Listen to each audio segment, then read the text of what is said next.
Olá, amiguinhos! Vamos para o quarto episódio da nossa novelinha Outro Lar. Antes, vamos relembrar um pouquinho dessa história? A turminha da Mônica está visitando o primo André lá no Rio de Janeiro. Está descobrindo muitas coisas. Primeiro, que nós devemos fazer a prece ao nosso anjinho da guarda, pedindo a ele proteção, para que tenhamos uma noite de descanso na companhia dos amigos espirituais. A segunda lição é que quando nós dormimos, nós podemos visitar outros mundos invisíveis conectados à Terra e que existem muitos mundos.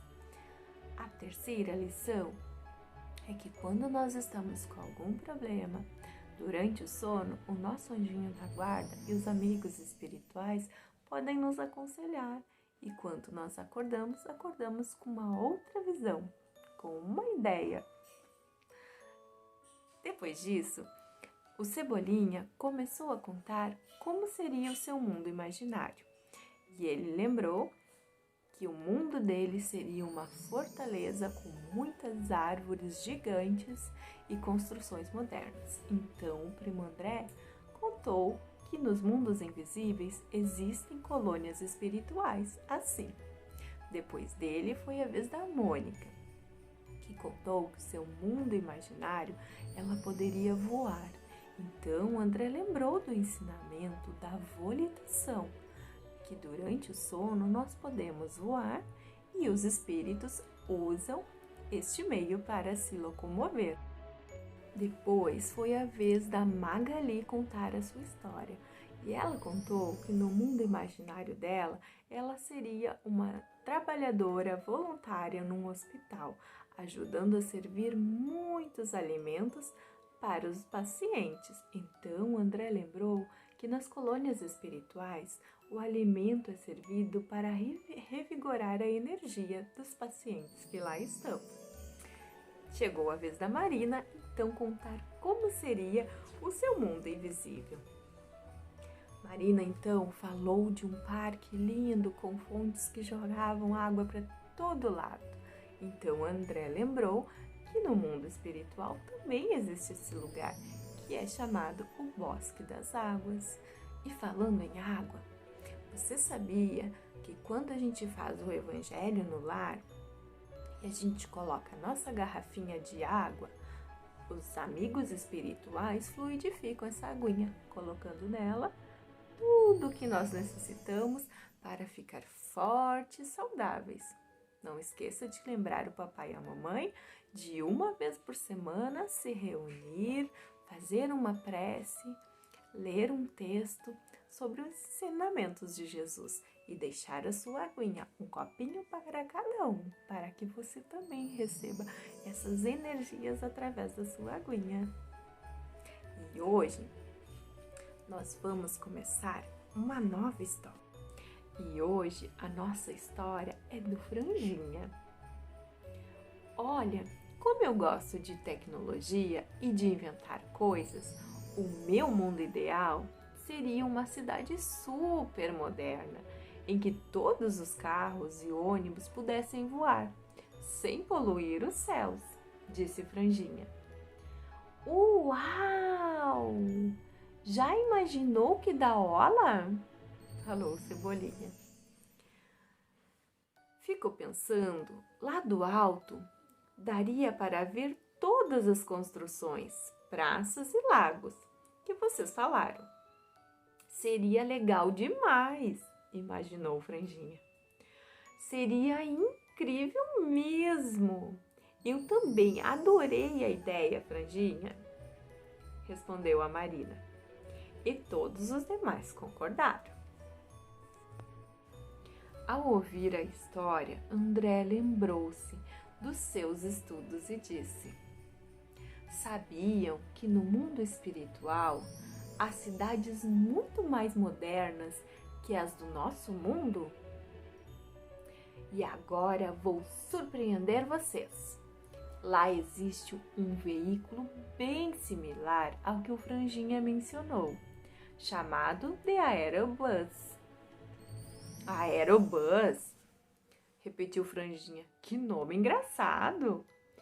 Sim, este é o nome dos veículos utilizado em algumas cidades invisíveis e transportam pessoas de uma para outra estação, explicou André.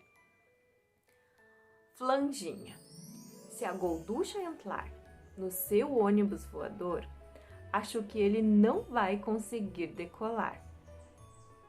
Falou Cebolinha, levando instantaneamente uma coelhada. Amigos, não pude resistir a tanta imaginação, comentou a Marina. O que foi, Marina? Perguntou André.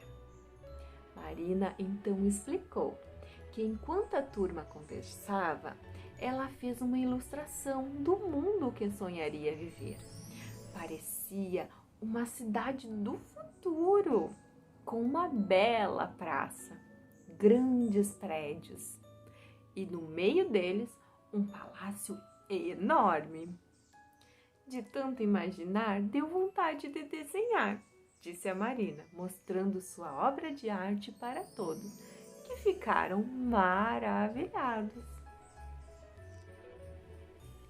Foi quando André disse: agora vou surpreender vocês novamente.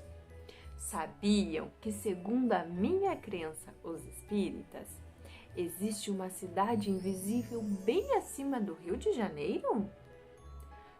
Sério? Perguntou Mônica e Magali ao mesmo tempo. E Inguar, a dos desenhos da Marina? Perguntou Chico Bento. Sim, e nela também há uma grande praça, com um palácio central, chamado de Governadoria, que é responsável pela harmonização da cidade, disse André, que acrescentou: Marina, nessa cidade invisível há 6 prédios gigantes, que seriam os ministérios, todos muito bem organizados. Se tudo é tão grande, já pensaram? As frutas devem ser enormes! A gargalhada foi geral. Ara, eu tenho um mundo desse aí! Gritou Chico Bento. Parecia muito a Vila da Abobrinha. E eu já imaginei, eu e o Zé Lelé, várias vezes nesse lugar, catando umas goiabas. E não é que eu já me peguei perdido nesses pensamentos? E fazendo as mesmas coisas que o Chico falou? Disse o Zé Lelé. Foi quando André explicou que a descrição dessas cidades espirituais estão registradas em diversos livros. E segundo o que ele estuda ao dormir, algumas pessoas podem até viajar para os mesmos lugares e se encontrarem nos sonhos. E o que mais você imaginou, Chico? Perguntou a Magali. Chico Bento revelou que se via junto com Zé Lelé, ajudando pessoas que eles nunca viram antes. Nós caminhava pela noite por uma floresta escura que fica no caminho para a casa da avó Dita, levando goiaba e outras frutas para o lobisomem, curupira, boitatá e saci. Porque eles estavam com muita fome. Então, amiguinhos, hoje nós vamos ficar por aqui. Não esqueçam de fazer a prece para o anjinho antes de dormir. E até amanhã. Boa noite.